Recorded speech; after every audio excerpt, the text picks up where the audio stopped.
Who you were in the park with? I don't know names. I just got lost. Where did you see the lady? One lady.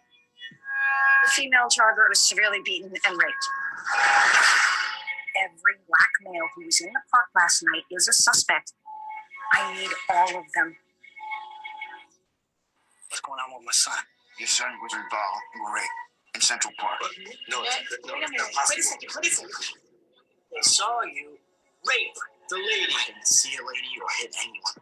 I didn't see any lady, Kevin. I didn't see any lady. I want to see my son right now. Right now. Whatever they said I did, I didn't. I know. Nothing these boys state matches the central facts of the crime. All we need is for one side to talk together. These tapes are not as clean as the state would have you believe. Maurice, what is happening here? There's one shred of the amendment sensitive to everything off the guilty. Guilty.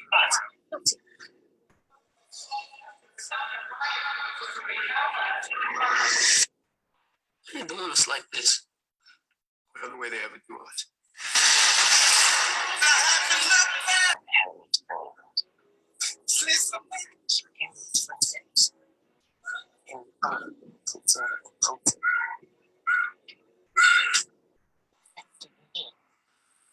Come and bring you home. They said if I went along with it, that I could go home. And that's all I wanted. The police will do anything. Lie on us, they will lock us up.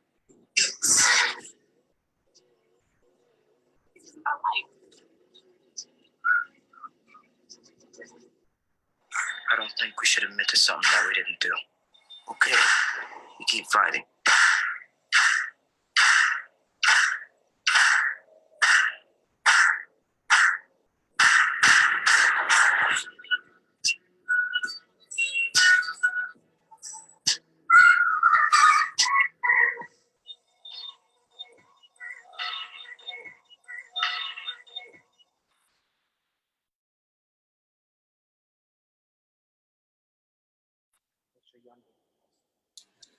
Good evening to all of our friends joining us via Zoom and through Facebook. We are here live from Detroit, home of this year's Big Bang, the Conference on Student-Centered Learning. My name is Carlos Marino. I'm the co-executive director of Big Picture Learning, and I'll be your host and moderator tonight. I'll be leading us through this very important conversation as we begin the first of a 5-part discussion around the powerful and beautifully told story of the Exonerated Five. Again, we appreciate you all taking the time to be with us this evening. On April 19th, 1989, the New York City Police accused and arrested 5 African-American and Latino teenagers for the brutal assault and rape of a white woman, Trisha Miley, who became known across the world as the Central Park Jogger. The trial of the Central Park Five in the courts and in the media became one of the most famous of the 20th century.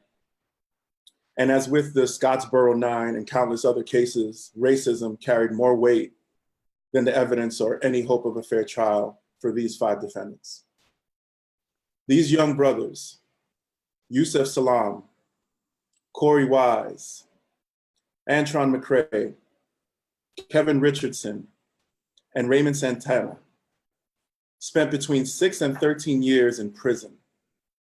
They were only exonerated and released after Matthias Reyes, a convicted murderer and serial rapist in prison, confessed to the crime, and DNA evidence confirmed his guilt.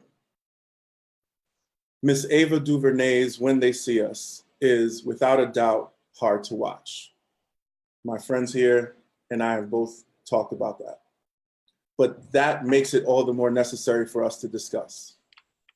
Anyone interested in having an authentic conversation about what it means to be a progressive, equity-driven, I didn't say equity-focused, but equity-driven educator has to come to terms with the ways in which Black and Brown youth have to move through their lives, with caution, with care, with an air of paranoia and distrust.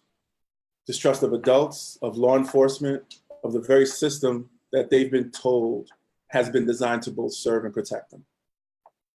And so it became a huge story in New York City. It caught fire and became a lightning rod for a lot of politicized rhetoric at the time. People calling for their deaths, like our current president, and even calling for their lynching. You had politicians that called for their public lynching, calling for the criminalization, not just of these boys, but for all boys who were thought to be, quote unquote, wilding, which we know is a manufactured word. They were thought to be, quote unquote, super predators, which we know is another manufactured word. And so this created this whole toxic environment that then had real world effects in terms of the way that people see Black and brown people in this country, particularly our young brothers. And like many of you that have watched, I felt disgusted. We felt disgusted.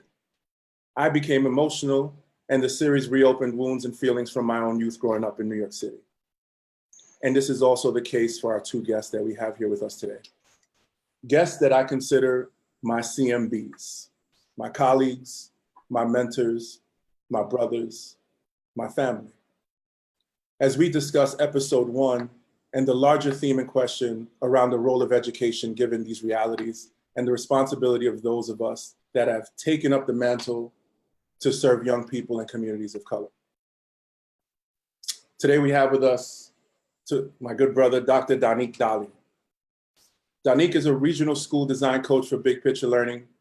He's an educator who has worked with public schools as a teacher, coach, and principal for the past 20 years. He is also from the Bronx and East Harlem in New York, and is dedicated to innovative and progressive school models that can help improve public schools. Danique is a proud graduate of Morehouse College, Brown University, and most recently, Harvard University.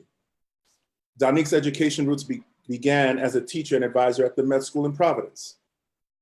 While there, Danique also served as a principal and principal coach during a time when Big Picture and its design was beginning to spread.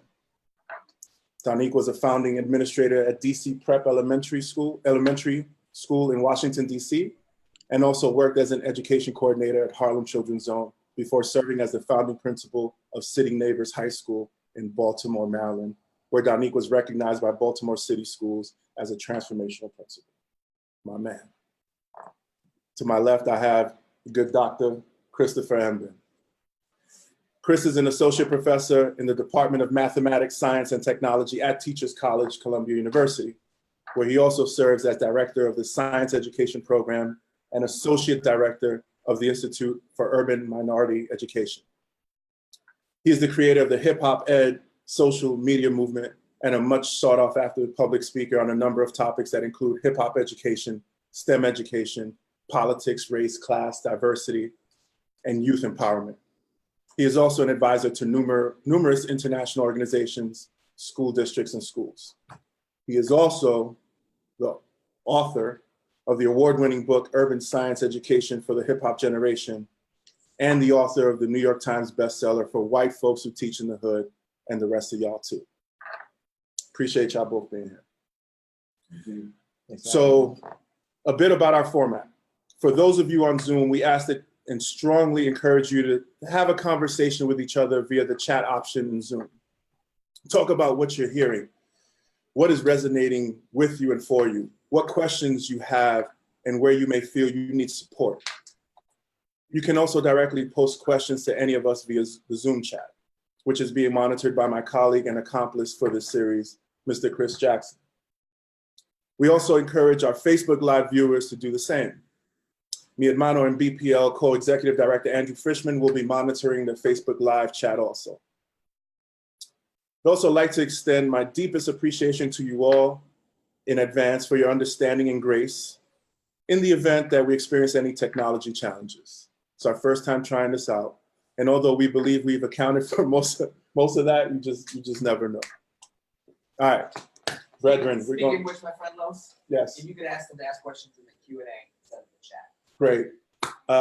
Please ask questions in the Q&A and not the chat, for those of you on Zoom. Appreciate that.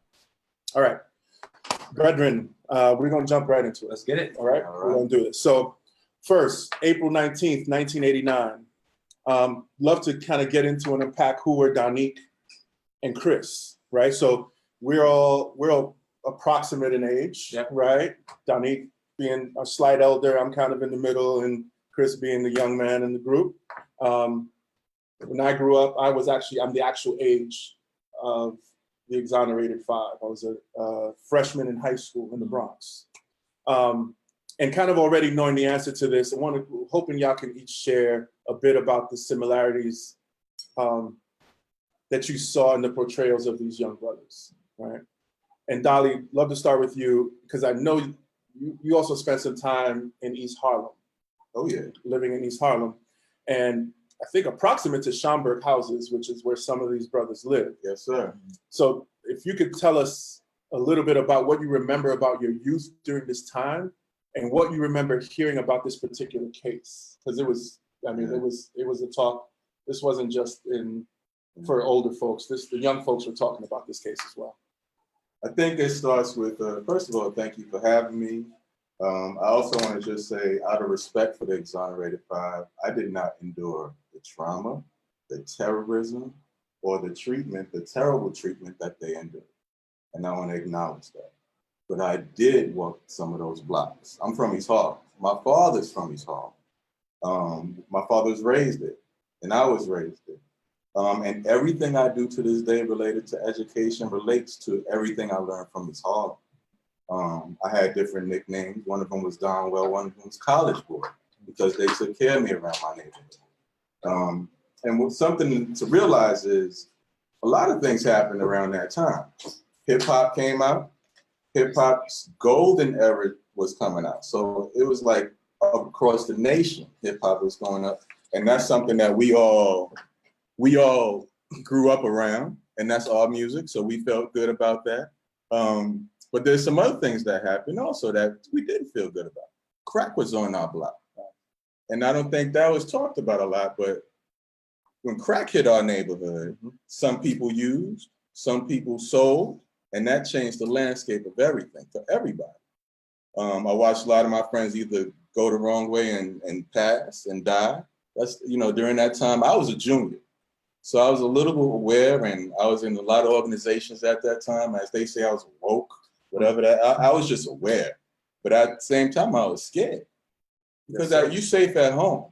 But when I walked outside, usually if people around my way would know me. But, when it comes to cops didn't come around the neighborhood often, right, unless they were coming to get you. Right. Right? It was a police state in Harlem. And that's something I always thought about. Like, it wasn't like I would always see the cops and they was coming around my area to protect and serve. And another thing to note is the Exonerated Five was near Central Park, like literally right across the street from Central Park. It's like right near there. And I think that's important because when you think about going outside to play, that's one of the places you go outside to play in. Right. Right? That's your neighborhood. That's your hood. Yeah. And for me, I was 6 blocks away. So I was 6 blocks away on First Ave. And so that was my neighborhood. Those are where my friends were. And I have friends that I don't remember meeting. And so a lot of times when you look at the nature of those relationships, let's say Yusef and Corey or something, I'm thinking about like, some of them people probably don't even remember when they met. Them brothers don't always remember when they met. And because that's where you get the word day ones. Mm-hmm. Like a lot of my day ones from my hood. Right. And they told me how to act. They told me if I'm doing something wrong. And sometimes, we had some fun together. So it was a little bit of everything going on in the neighborhood. Right on. Chris? Yeah, so 89, I was in middle school, and when you hear 1989, all you hear is you hear Public Enemy, right? Another Summer, and 89, it was for many of us, it was like for me, it was like the coming of age, right? The first time I could listen to my own music on my own headphones. Right? The first time that Africa Medallions came out, that you could actually afford something that could be stylish. It's when you first having your first crush on a girl. So for me, 89 was like when you just first start figuring out what the world is. And when you first start defining for yourself who you're going to be. And as you're defining for yourself who you're going to be, you're getting cues for how you define yourself by all the contextual things around you.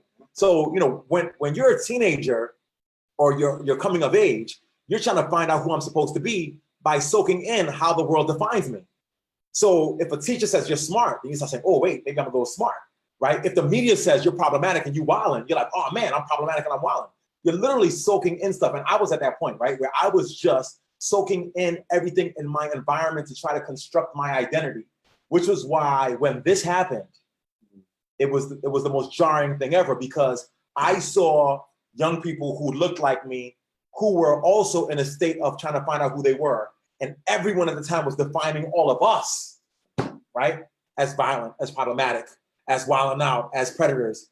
And so for me, why this was so jarring was because what happened to the exonerated five was what it was, but I was lumped in with them. You know, if you were between 12 and 18 or 19 or 22 at that time, what was happening to them was also happening to you, right? Because white folks was looking at you like you were one of them. And so this moment in time was one that is forever going to be indelibly marked into my psyche, because my coming of age was marked by my being seen as one of them. And that's what I remember from that time. Indeed. And it's fascinating, right? Because I can recall distinctively sitting in the lunchroom in the morning, right? Mm-hmm. So the kind of the ritual back in high school was you get in early, someone had the paper, had the news, and all you see is big major headlines like Wiley, right? And I remember just having a conversation, again, being a high school freshman with some older cats, older brothers, who were just like, clearly, like in my mind, I was like, yo, that's crazy. How could they do that? And there were the other older brothers, such as the Danique, that were just like, there's something not right with that story, who were able to kind of look at it and be like, yeah, nah. And then you think about, even we think about let's talk about the media, the role of the media, and then the mugshots, right? And what's kind of put out there and what's portrayed, it clearly makes you start, like for many folks, it just makes you start questioning, right? Like you don't see the youthful Antron McCray, Raymond Santana. You see mugshots, right? And at no point did anyone even attempt to, like, they're boys, they're children, right? But they were clearly being treated like adults. And very little mention of schools, there's very little mention of schools and the young brothers' school experience in the series, right? Except that when they talk about Corey Wise, right? And specifically in episode 2, Corey was judged for his absence in school, right? He was just like, oh, why aren't you in school? And there was no conversation about his experiences in school. He was straight up labeled as a bad student. Right. We also know that in education, schools, especially those serving young people that have been kept furthest from opportunity, judge our students, judge young people without full understanding of their context, right? Not like at all.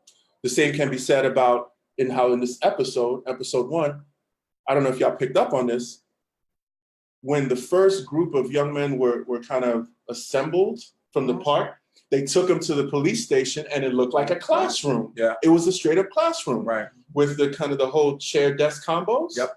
And what they were doing in their time, I would argue, that kind of simulates what young people are doing in schools. Absolutely. They had their head down and it was trying to sleep. Yeah. Right? So it was an interesting one. Yeah. So Chris, schools and educators do this all the time. Of course. Right? Like not understanding the student's context at all, right? This particular image captures Michael K. Williams, who plays Bobby McCray, Antron McCray's father. And he's explaining to him that there are 3 things that the police can and will do to people of color. Yeah. He says they will lie on us, they will lock us up, and they will kill us. Yep. And we can argue, agree that schools, when at their very worst, do this to the spirit and soul of our young people. Absolutely. Especially to our Black and brown boys. Yeah. How do we, unfair question in so many ways, but needs to be asked, how do we address or begin to address this systemic challenge across schools as someone that works across districts and with schools all the time? I mean, it's a brilliant question. It's a loaded question. I would always say this, look, young people, like I said before, define themselves based on how those who are supposed to care about them define them. So if an educator or a person with power or authority defines them or sees them as inherently problematic or violent, here's what's interesting. They will not only accept that or look at that as an option, but they will look at it as the way to be. So how do you interrupt that? You interrupt that by having conversations with educators about no lofty things around content, but more about how do we talk about how you see young people, and how do we talk about how you name young people, right? So another example is this: like if a young person exists in a society where they're inherently seen as violent, I have a responsibility as an educator to be able to present a narrative to them that they're the opposite of that. Right. And pedagogically, what that looks like is in my call and response and my sayings and my greetings in the morning. Like sometimes it's not crazy, it's not deep, y'all. Like, we sometimes get too deep. It's simply this: you from the hood and everybody sees you as less than, or not smart, or not intelligent. So I'm going to profess to you that you are the exact opposite of that, so that I will equip you with a sense of self that's so full that when you exist in the real world, you have a Teflon to bite back or push back against the existing narratives. So I think, like, the school's role here is in redefining how young folks see themselves. The second piece is identifying pedagogically what's flawed. Like, why the homeboy not want to go to school? Right. It became blatantly apparent later on that there may have been some issues with learning, but there may be the issues with learning are always compounded by a pedagogue who's not aware of seeing the young person. So instead of seeing him as a person who's leaving school, you don't see him as a person who's not being served by school. So really it's like we have to reimagine how we view young folks. And we have to change the lens through which we, not even the lens, like we have to interrupt the history of how we see folks of color. And if educators see that, then they begin to teach the real people rather than images. This phantasmagoric kind of perception of young folks, right? Where I can extract out who you authentically are and implant upon you a perception of who you should be. Yeah. But that doesn't happen until you have real conversations about interrupting narratives. So I know that on our kind of webinar here, there are a number of system level leaders, right? Principals, system level leaders. What does that look like at that level, right? Like, so like, what are some of the moves as they, like right now they're on break. Yeah. Not everyone's on break. I know a lot of y'all are actually like working, shout out to everyone that's working through the summers, but preparing for PD this summer, right? The teacher's about to come back in August. We're about to start rolling. Like, what does that look like at that level? Well, contextual information that's being given to educators. So for me, if you are teaching in the hood, and you're a principal or you're an educator and you've not spent time in that hood to see the humanity of young folks, then you're not fully prepared to teach in the hood. Now, and this is not in some old like, let's go look at let's look at how wild they are in their own element.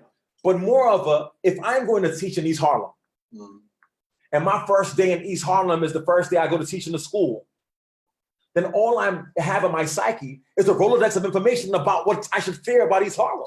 So the first thing for a school leader is, one, bring your staff into the community and forge relationships with the community as a precursor to the instruction. That's number one. Number two, it is essential for you to ask your teachers, what is their relationship with young folks who look like that? When was it, have you ever engaged? I'm not judging you as a teacher. I know where you come from. I know the program that sent you here. What have your interactions been with young folks of color prior to now? And create a space where people can be okay to tell the truth. Because this is what we also do. We talk social justice and equity, and we make folks scared to out themselves on their biases.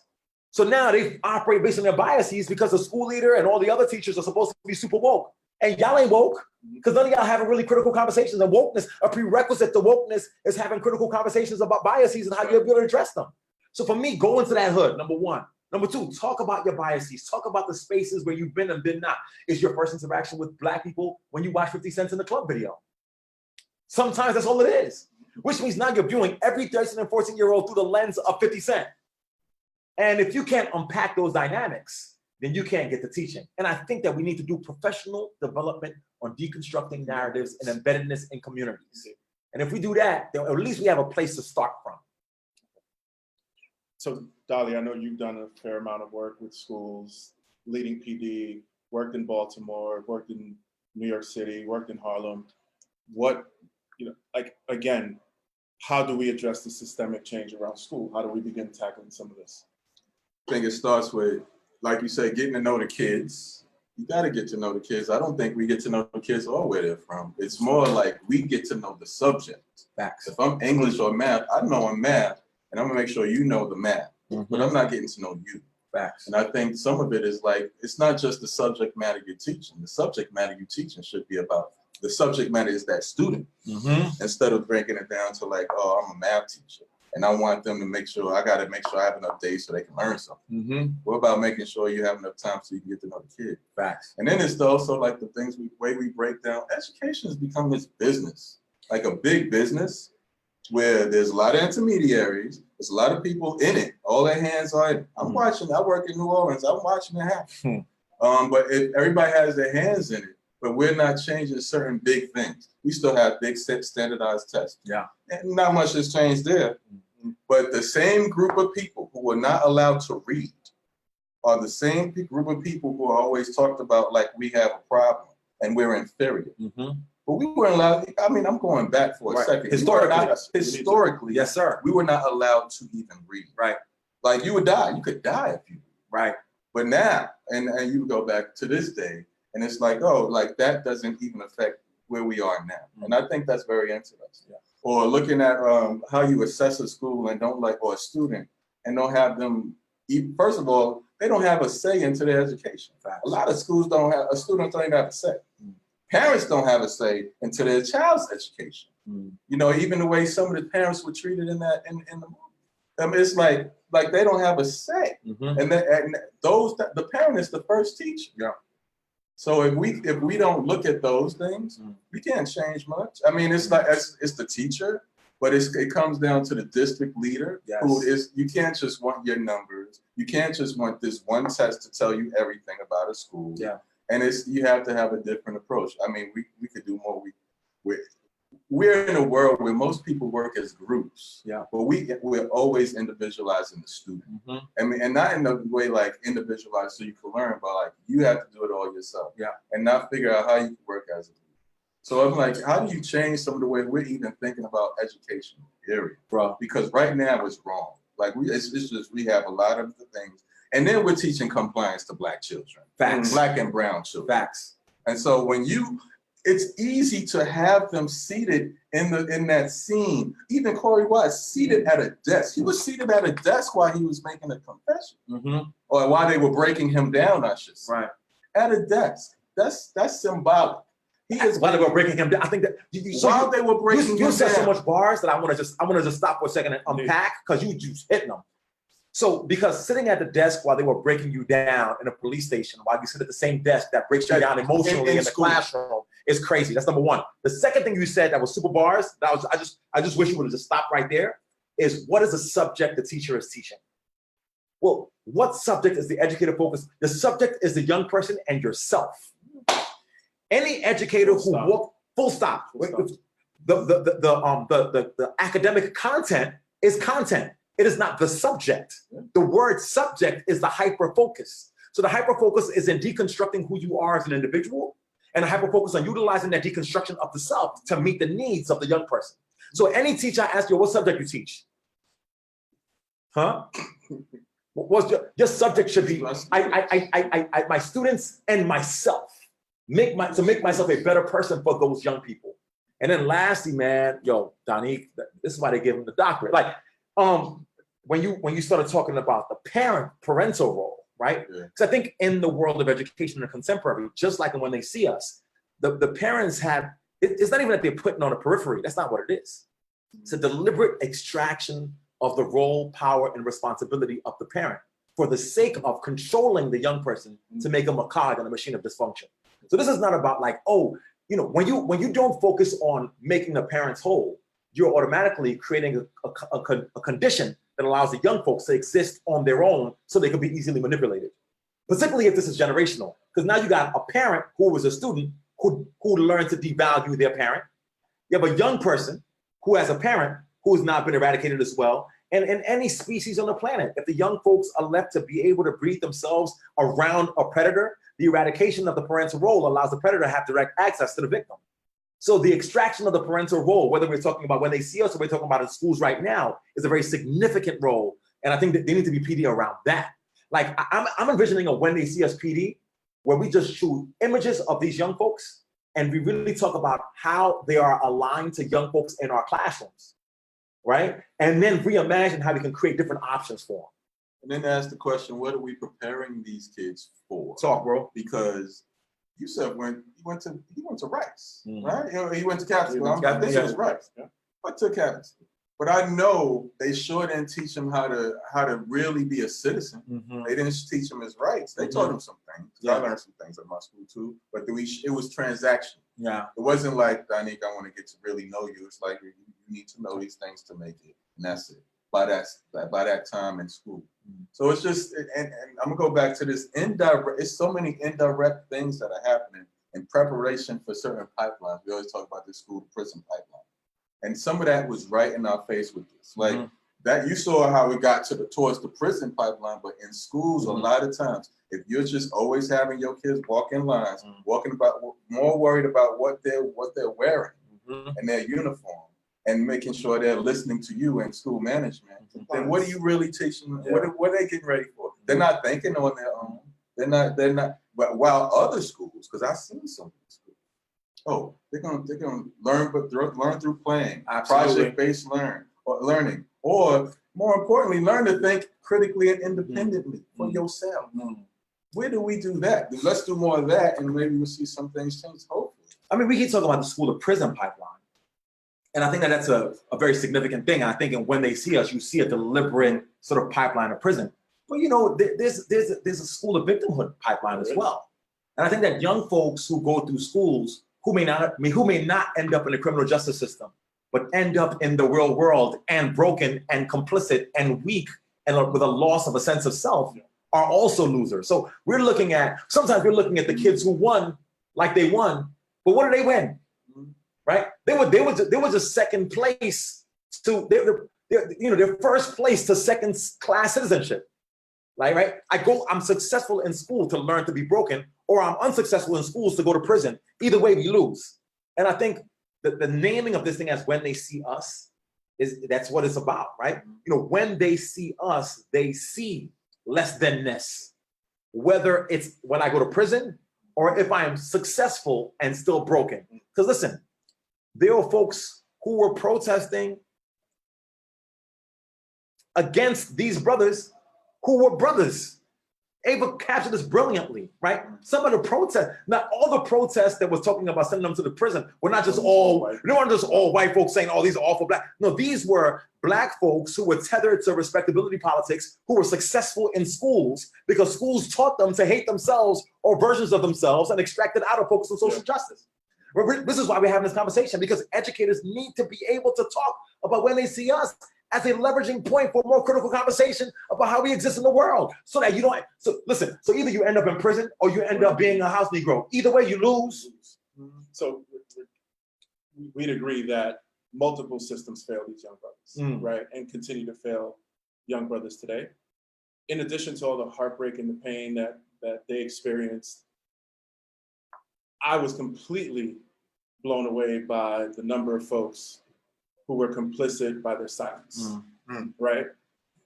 Raymond Santana, one of the exonerated five, was quoted saying that the systems, when he says system, he says society, doesn't want our young men to occupy college classroom or occupy a dorm room.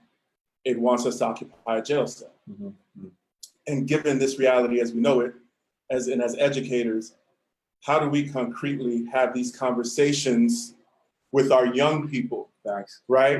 And what does that conversation look like with our students, our babies, right? Without further inducing fear and trauma, if that's even possible to do. I think, go to a Harlemite. James Baldwin wrote Fire Next Time, wrote a letter to his nephew. He didn't have innocence in that letter. It was just straight truth. And he broke down, look, they're gonna see you, they saw your father this way, they're gonna see you this way. And it's not gonna be easy out there, and you are in an oppressed system, and they're gonna try to get you. And you need to pay attention because I want you to stay alive. So I think you can hide the truth because it's about survival out there, man. And so I'm done. This is this innocence thing where we can't tell them because of trauma it is, or don't. They live in this. Yeah. So you might as well tell them some of this. This is truth. This is not just the social acts of people. That's right. This is a Systemic. Yep. systemic. It is part of what is happening as a design. And so you must know some of these, you got to know your history. And more importantly, we have a part to play. I went to the African American Museum in DC, and it made me think. I went around, saw all the wonderful faces, felt good about myself. I'm like, I'm proud. Yeah. But then I realized, I'm like, wow, I have a role to play. We all have a role to play to see where we belong in that museum. Yeah. And it's everybody, so including students. So it's like, how do you break down what's really? How do you make sure they see what is in front of them? Yes, sir. See through, what's in front of them. Sometimes as a principal, I used to do like, pay attention to what commercials come on in the morning while you watch certain shows. Who are they paying? Who are they trying to sell things to? Just to make them aware of certain things. Make them aware, give them exposure. Those are the things you should and can do with kids. I think you don't hold those things back. Yeah, I agree. I think truth is always the beginning point. And then after you tell the truth, it's how do you operate with it? Listen, I always say that there's a dialectic relationship between victimhood and victory, right? So if I tell a story that is about your doom and gloom, you can either feel like you're a victim, or based on how I engage with you, turn it into a narrative about your resilience and your victory. And so if you don't know how to challenge the narrative to construct it in a way that talks about listen, if I say to my young people, yo, historically, this is how we've been viewed, but we still here. Yeah. Right? There's been an assault on your humanity. There's been assault on your neighborhood. There's been assault on who we are as folks of color in this country. There's an assault on immigrants. The one consistent thing that has happened in this country is an assault on the humanity of folks of color. Point blank, period. Now that that's the truth, are you a victim or a victor? What you gonna do about it? Young folks always err on the side of victory if you give them the possibilities. But if we don't give them the possibilities and you just say, this is what they did to us, this is what they did to us, and so now this is what they're gonna do to you, or now what we gonna do? So transform victimhood into victory through the nature of your pedagogy by opening up possibilities. That's where the magic happens. And it looks like this. It's exactly that. You take your life and that's your equation. That's your work.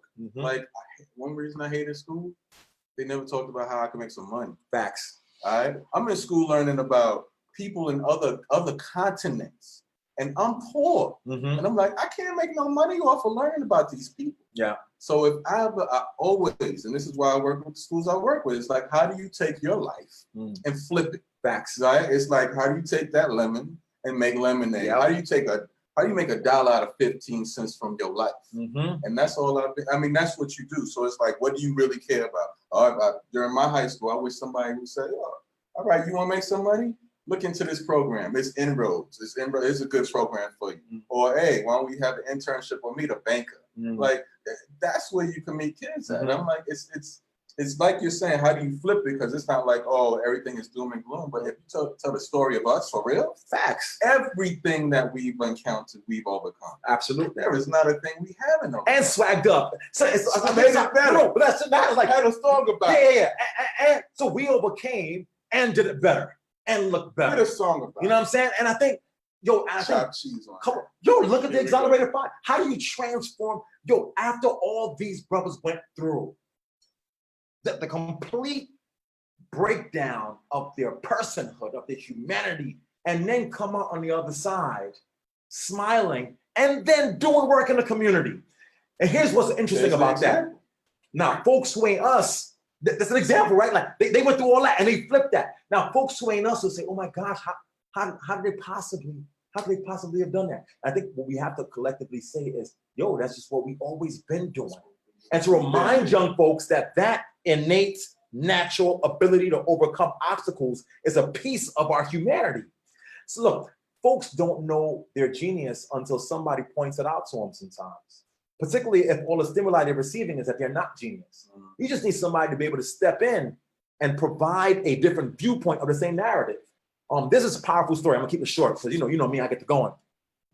where there's the Rosenthal effect. So essentially, young folks who've been told that they're the worst end up performing the worst. Young folks who've been told that they're the best end up performing the best. There's statistical evidence to support that this is a thing. Kids in special ed, somebody told them, yo, you guys are the top class. Now they're killing all the test scores. So it's about what narratives that you push to young folks. And I always say, yo, you tell stories of our resilience and our victorhood, right? If that's a word.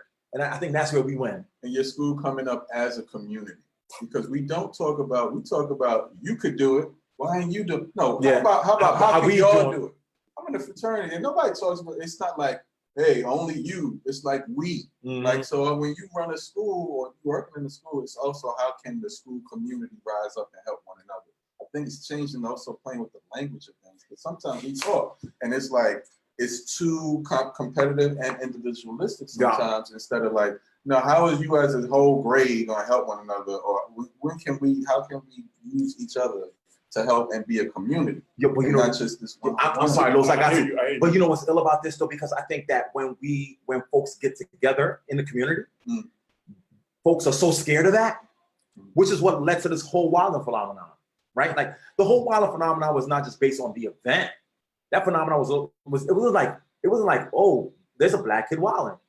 There's a pack of wild kids. You know what I mean? Right. It's a group of them all together wilding. It wasn't bugging now. It was wild. So I think we have to be able to reimagine what happens in the imaginations of folks who are not us when they see us together, right? We three dudes from the X here having this conversation. The fact that it's us together in this space, given our histories, given our connectedness, to have this kind of dialogue makes this 3,000 times more powerful than it would have been if we did it individually. And I think, and folks are aware of that. So they're 3,000 more likely to be able to shut this down. And so it's reimagining for young folks what it looks like to move as a unit. And I think, and push back against what the vision of us moving as a unit is in the imaginations of white folks. I just gotta say it because you make me think about it. Every time I'm in New Orleans now, in the place where they talk about black children, especially being low and so on, so especially black males. But I go to Frenchman Street, and who do I see on the street playing the best music? As a group. As a group.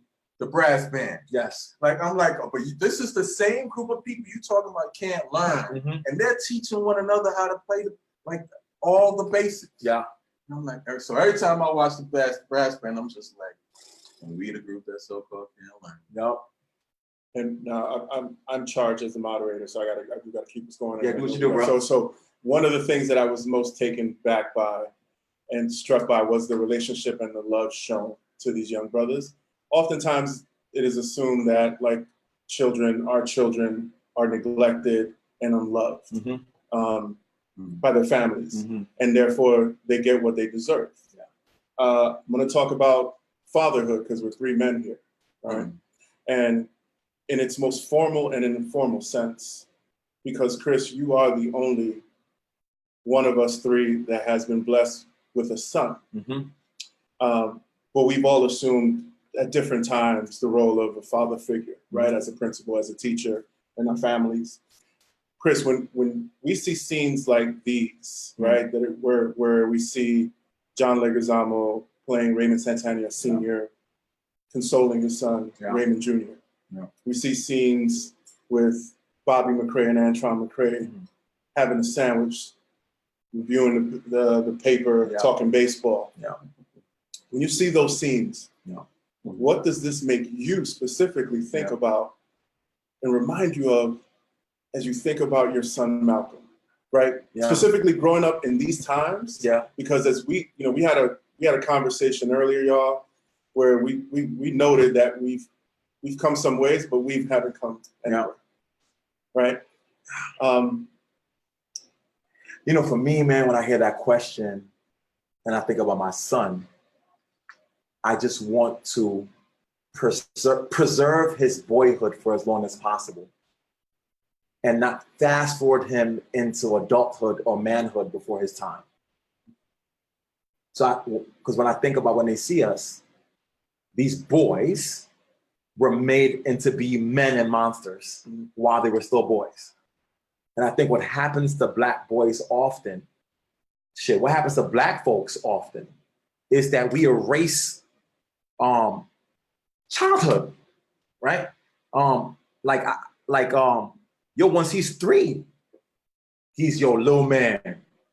Stop crying. That's right. Man up. Toughen up. Toughen up. Like if somebody do something to you, make sure you do something back. And so we turn Black boys into these figures of manhood before they've even mastered the beauty of childhood. And I think unless childhood is fully expressed, understood, swam in, then you can't fully mature into a man. Like I've had to grapple with manhood when I didn't even understand what being a man was. What did this do for me? What does this do for me? It fast forwarded my relationship to sex and sexuality before I was ready for it. Because I was supposed to be a man when I wasn't. It made me into a person who was not vulnerable when I needed to be, right? It made me have an aversion to love, affection, hugs, and kisses when it was required for my full psychological and emotional development. And so for me, when I see those moments, I see A, that we still have those in our community, but I see B, that we, taking cues from the world, rob ourselves of the beauty of our emotionality, and an emotionality that's developed in the beauty and the milieu of childhood. And I think that a lot of brothers who didn't get that, Jay-Z said this once, when he was like, sensitive thugs, y'all all need hugs. Like, brothers need hugs, B. Yeah. You know what I'm saying? And so I think we need to for me, it's like, I want him to be a boy as long as he needs to be a boy. I need him to be loved as much as he needs to be loved until he feels as though he can add new things to who he is. Just to build on that, The good doctors, the doc gotta say something. I see it. Yeah. But before we turn it over to the Q&A, just another question. So there's so many adults in schools, men and women who formally or informally need to fill that role, right? What's the advice for them as they're filling that role, right, in schools, right? Like, what are the actions, what are the moves, right, for those of us? I mean, we know because I'm just saying, right, we need to talk about it, though. What are some of those moves? Some of those moves is, first of all, making sure you have enough Black men who are just not acting as dean in your school, or and giving all excuses like you can't find somebody or hire them. Yeah. Like, I think that's a bias and it's BS. I got to start with a story that relates to my dad. Like I said, my dad is from East Harlem, the same neighborhood, and there was a day he was getting a haircut at the barber shop. Afro, had the army jacket on during the late 60s. So you think about that look. Cops came, picked him up, bagged him, took him downtown. Mistaken identity. He never told me that story. My family told me that. But what my dad did, he always made sure I had a book on me, and then he always made sure, and he gave me the Malcolm X book. My dad didn't say, this is gonna happen to you, or this happened to me. He was quiet. He was different. He wasn't a loud guy, but that was the way he taught me. Yeah. And he was through the book and through actually Malcolm X's book. And so I listened, I learned, and I read it because my dad gave it to me. And because I knew where my dad came from and what he endured. And so I think we have to think about, like, first of all, like, yeah, men, we might be a little different or express ourselves differently, but we still can show love. Absolutely. And that's one thing. The other thing is, yeah, if you run in the school, though, there's something else that we have that is big. Do you ever realize there's a lot of brothers in the hood without fathers? And we don't talk about it. Yeah. I grew up in the hood where I knew I just couldn't be like, no, where your dad? I might get a beat down. That's a beat down. Right. With the wrong. Because y'all covering. Right. Yeah. That's how sensitive this topic is. Yeah. And so when you think about why it's so important, I'm talking to those people who want to hire, and then they don't hire somebody because there's something that they don't like instead of seeing it as something that they can work on with the person. Yes. Somebody gave me a shot. I wasn't like, oh, great. I mean, everybody gives somebody a shot. And I'm like, that's part of the problem. Like, there are people in this business, but I mean, how do you get us? Yeah. You know, how do you get us when we may not be on the TFA route? Or we may be somewhere else. And we may not want to be on that route. Yes. All right? Yes. But how do you get us? Because we out here. Yeah.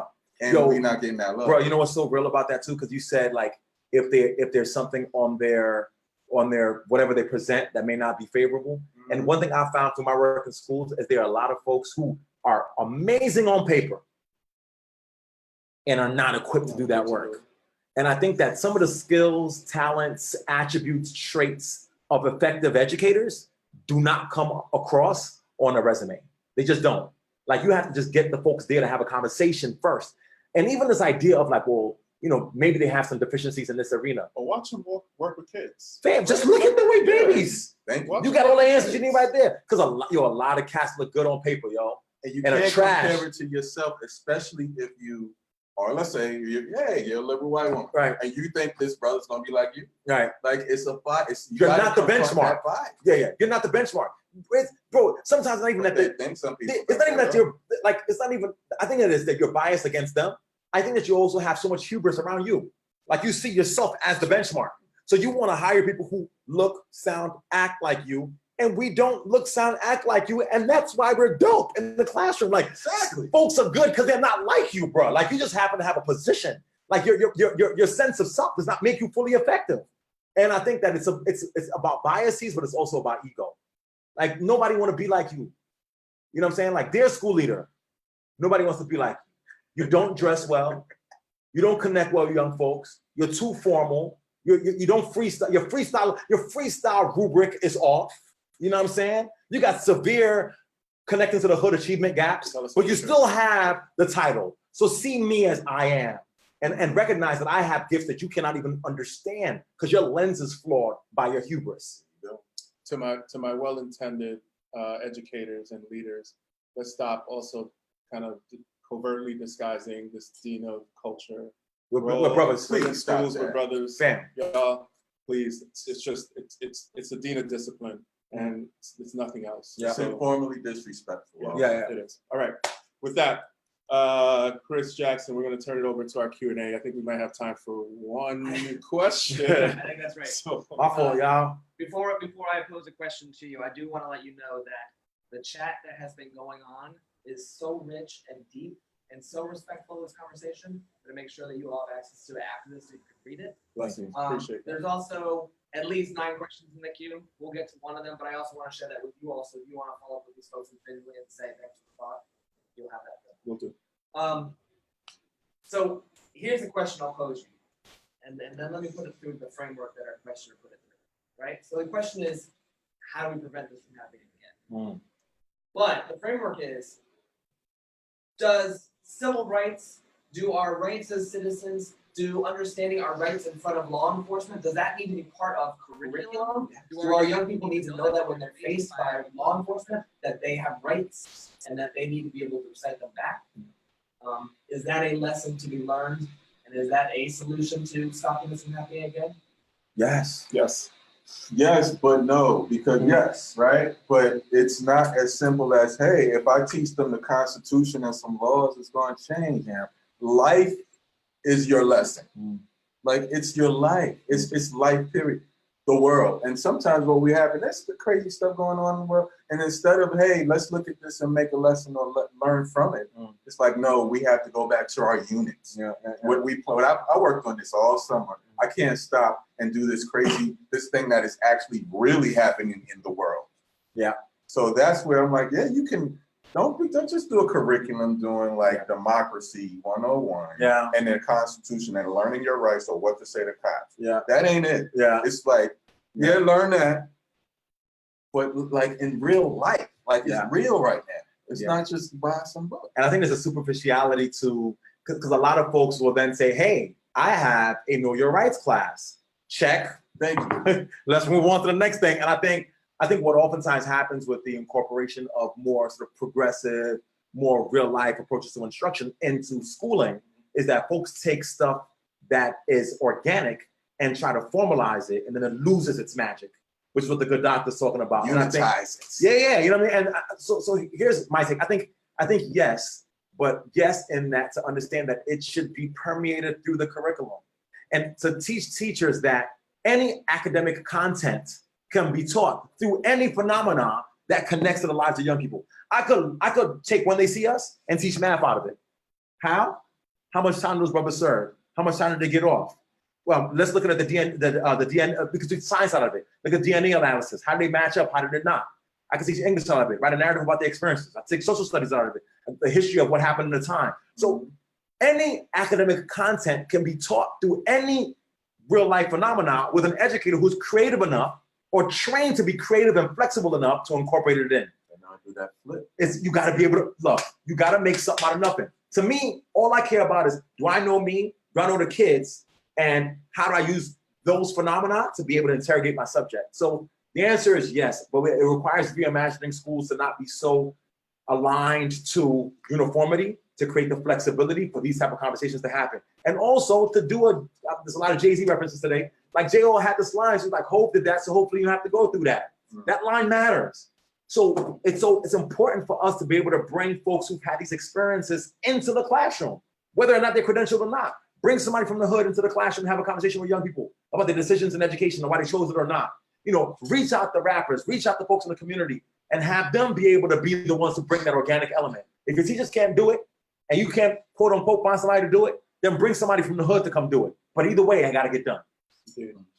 To the first part of that question, the larger one, I mean, it's without question. I mean, we know that Ava created this series not just so that we can be in our feelings and feel bad for these young brothers, their families, and their communities, but so that it can spark conversations like these. So to that question, Chris, and to whoever was the person that threw it out, is just continue to engage in the conversations, right? However you're feeling, whatever you heard, whatever resonated for you, we need to absolutely continue this. So we know that we'll be continuing to do these conversations over the next 4 weeks. I need to give much love to my brothers for coming to Detroit for the Big Bang and just spending time, and for all of you who took time on your Sunday evening to join us for this first of 5 conversations. Need to give a plug. Please join us next Sunday, July 29th at the same time, 9 p.m. Eastern, as we continue this conversation with some phenomenal sisters when we discuss the impact and implications of when they see us from the perspective of women and mothers of young men of color. You think we put it down? Wait till some sisters come put it down. You know what I mean? They're going to do what we do times 50. Cannot wait. Make sure y'all check that. I'll be online checking in. Please, Facebook Live and Zoom.